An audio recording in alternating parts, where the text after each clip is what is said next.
کمالات میں آپ کو سب سے اعلیٰ کیا اور اس کے علاوہ بے انتہا خصائص آپ کو عطا ہوئے۔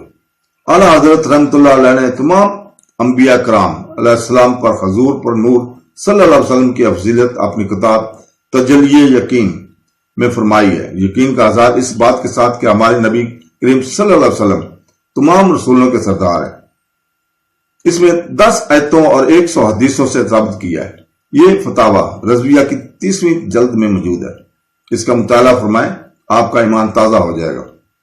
تو دوستو 254 میں اللہ تعالیٰ فرماتا ہے، اے ایمان والو، ہمارے دیے رزق میں سے اللہ کی راہ میں اس دن کے آنے سے پہلے خرچ کر لو، جس میں نہ کوئی خرید و فروخت ہوگی اور نہ کافروں کے لیے دوستی اور نہ شافات ہوگی، اور کافر ہی ظالم ہے۔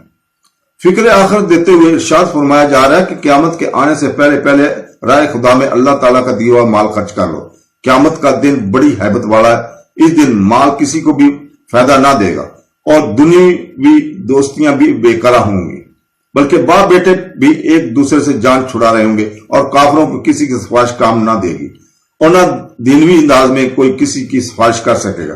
صرف اذان الہی سے اللہ تعالیٰ کے مقبول بندے شفاعت کریں گے، جیسے کہ اگلی آیت یعنی آیت الکرسی میں آ رہا ہے۔ اور مال کا فائدہ بھی آخرت میں اس صورت میں ہے جب دنیا میں ایک نیک کاموں میں خرچ کیا ہوگا، اور دوستیوں میں سے بھی نیک لوگوں کی دوستیاں کام آئیں گی، جیسا کہ سورہ زخرف میں ہے۔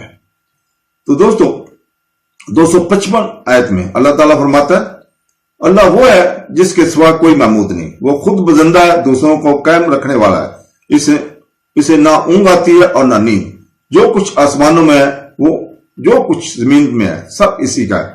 کون ہے جو اس کے ہاں اس کی اجازت کے بغیر سفارش کرے؟ وہ جانتا ہے جو کچھ ان کے آگے ہے، جو کچھ ان کے پیچھے ہے، اور لوگ اس کے علم میں سے اتنا ہی حاصل کر سکتے ہیں جتنا وہ چاہے۔ اس کے کرسی آسمان اور زمین کو اپنے وسط میں لی ہوئے ہے، ان کی حفاظت اسے تھکا نہیں سکتی، اور وہی بلند شان والا عظمت والا ہے۔ اس آیت میں اللہ تعالیٰ کی وحدیت اور اس کی توحید کا بیان ہے، اور اس آیت کا خلاصہ یہ ہے کہ اللہ تعالیٰ واجد الموجود ہے اور عالم کو ایجاد کرنے اور تدبیر کر فرمانے والا ہے۔ اسے نہ نیند آتی ہے اور نہ اونگ، کیونکہ یہ چیزیں عیب ہیں، اور اللہ تعالیٰ نقص و عیب سے پاک ہے۔ آسمانوں اور زمین میں موجود ہر چیز کا وہی مالک ہے، اور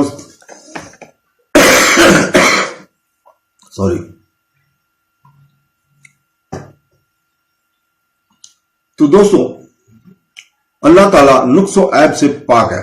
آسمانوں اور زمین میں موجود ہر چیز کا وہی مالک ہے، اور ساری کائنات میں اس کا حکم چلتا ہے۔ تو جب سارا جہان اس کے ملک ہے تو کون اس کا شریک ہو سکتا ہے؟ مشرکین یا تو ستاروں اور سورج کو پوجتے ہیں جو آسمانوں میں ہیں، یا دریاؤں، پہاڑوں، پتھروں، درختوں، جانوروں، آگ وغیرہ کو پوجتے ہیں جو زمین میں ہیں۔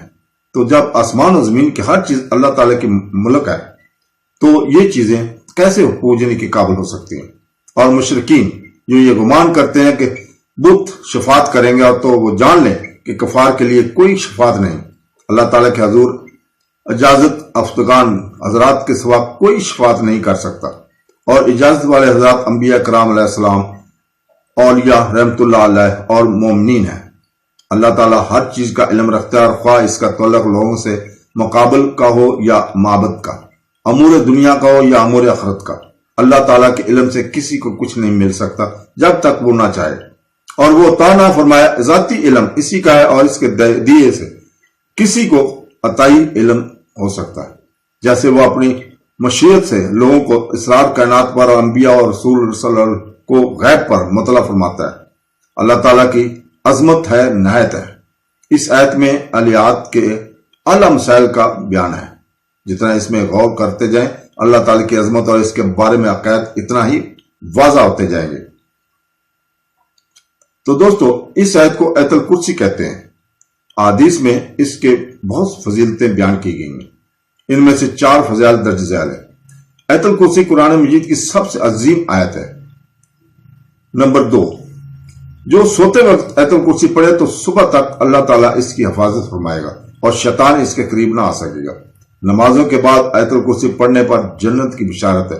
رات کو سوتے وقت پڑھنے پر اپنے اور پڑوسیوں کے گھروں کی آواز کی بشارت ہے۔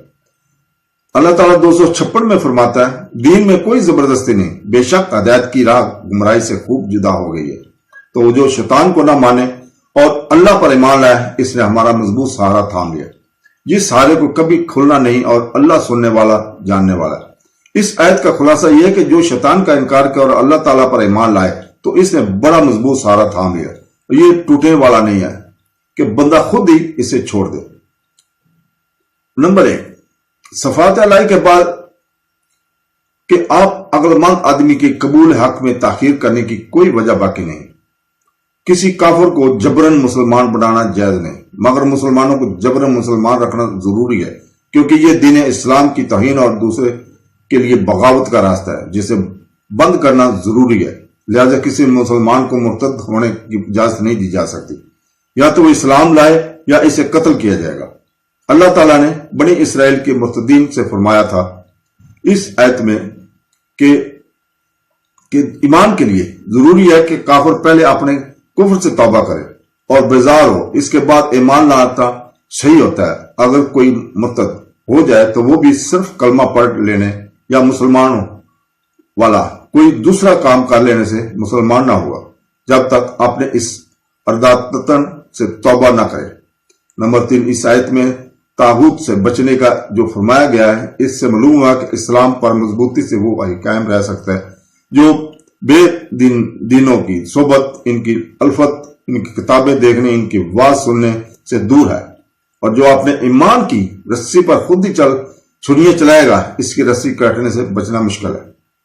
257 میں اللہ تعالیٰ فرماتا ہے اللہ مسلمانوں کا والی ہے، انہیں اندھیروں سے نور کی طرف نکالتا ہے، اور جو کافر ہیں ان کی حمایتی شیطان ہے اور انہیں نور سے اندھیروں کی طرف نکالتے ہیں، یہی لوگ دوزخ والے ہیں، یہ ہمیشہ اس میں رہیں گے۔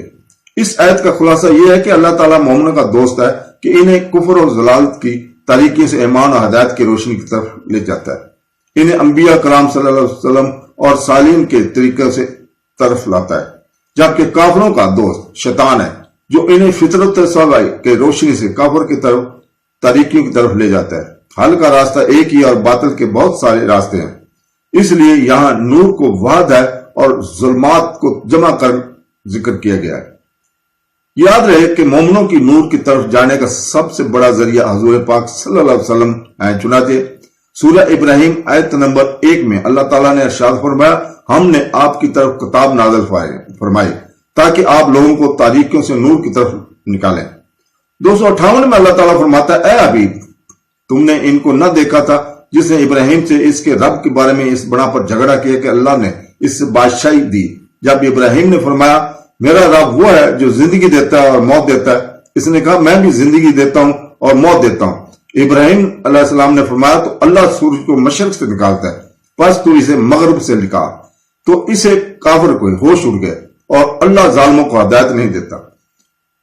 اس آیت میں نور اور تاریکی والوں کا بیان ہوا تھا، اب انہیں کی مثال بیان کی جا رہی ہے۔ نور والوں کا پیشوا سیدنا ابراہیم علیہ السلام تھے اور تاریخ والوں کا پیشوا نمرود تھا۔ نمرود کو اللہ تعالیٰ نے عظیم سلطنت عطا فرمائی، لیکن اس نے اس پر شکر و اطاعت کی بجائے تکبر اور غرور اور سرکشی کا راستہ اختیار کیا، حتیٰ کہ اپنی ربوبیت یعنی رب ہونے کا دعویٰ کرنے لگا۔ سب سے پہلے سر پر تاج رکھنے والا یہی ہے۔ جب حضرت ابراہیم علیہ السلام نے آگ میں ڈالے جانے سے پہلے یا بعد میں سے توحید کی دعوت دی تو وہ کہنے لگا کہ تمہارا رب کون ہے جس کی طرف تم ہمیں بلاتے ہو؟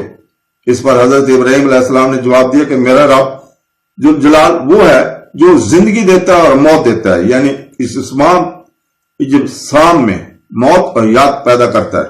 خدا کو نہ پہچاننے والے کے لیے یہ بہترین رہنمائی تھی، اور اس میں بتایا گیا تھا کہ خود تیری زندگی اس کے وجود کی گواہی ہے۔ تو ایک بے جان نطفہ تھا جسے اس کریم نے انسانی صورت دی اور حیات عطا فرمائی۔ نیز میرا خدا وہ ہے جو زندگی کے بعد پھر زندہ اجسام کو موت دیتا ہے، اس کی قدرت کی شہادت خود تیری اپنی موت اور حیات میں موجود ہے۔